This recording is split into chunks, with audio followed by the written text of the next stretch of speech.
இந்த சட்டம் ஒழுங்கு அது சரியில்லை இது சரியில்லைன்னு சொல்லி திமுகவும் மற்றும் பலரும் மாறி மாறி கூவுறீங்க. நான் ஒண்ணு கேட்கிறேன், இந்த மாடல் அரசுன்னு சொல்றீங்களே, அதுல என்ன செஞ்சு வச்சுட்டு போயிருக்கீங்க? ஒரு ஊரு விடாம ஒரு தெரு விடாம போதை பொருள் கலாச்சாரம் அப்படியே ஸ்ப்ரெட் ஆகி கொட்டி கிடக்குது.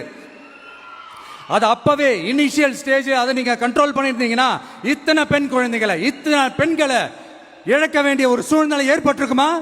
எல்லாத்தையும் பண்ணிட்டு பழிய தூக்கி ஏன் மேல போடுறாங்க. நீங்க என்ன பழி நம்ம மேல போட்டாலும் மக்கள் நிம்மதியா வாழக்கூடிய அந்த செயலை கண்டிப்பா இந்த விஜய் செஞ்சுதான் காட்டுவான். அதுக்காக தான் எஃபிஷியன்டான போலீஸ் ஆபீசர்ஸ் நான் அப்பாயிண்ட் பண்ணியிருக்கிறேன். எஃபிஷியன்டான அந்த போலீஸ் ஆபீசர்ஸ் டீம் நான் அப்பாயிண்ட் பண்ணியிருக்கிறேன். பெண்கள் பாதுகாப்பான அந்த சிங்க பெண் காவல் படை நெக்ஸ்ட் வீக் அதை இனாகரேட் பண்ண போறோம். தப்பு செஞ்சவங்களுக்கான தண்டனை, அதுக்கான சார்ஜ் ஷீட் எல்லாமே ரொம்ப ஃபாஸ்டா ரொம்ப ஸ்பீடா செய்யறதுக்கான அந்த வேலையை செய்ய சொல்லி இருக்கிறோம். கோர்ட்ல கூட தப்பு செஞ்சவங்களுக்கான அந்த கடுமையான தண்டனை வாங்கி கொடுக்கறதுக்கான அந்த வேலையையும் ரொம்ப சீக்கிரமா செய்ய சொல்லி இருக்கிறோம்.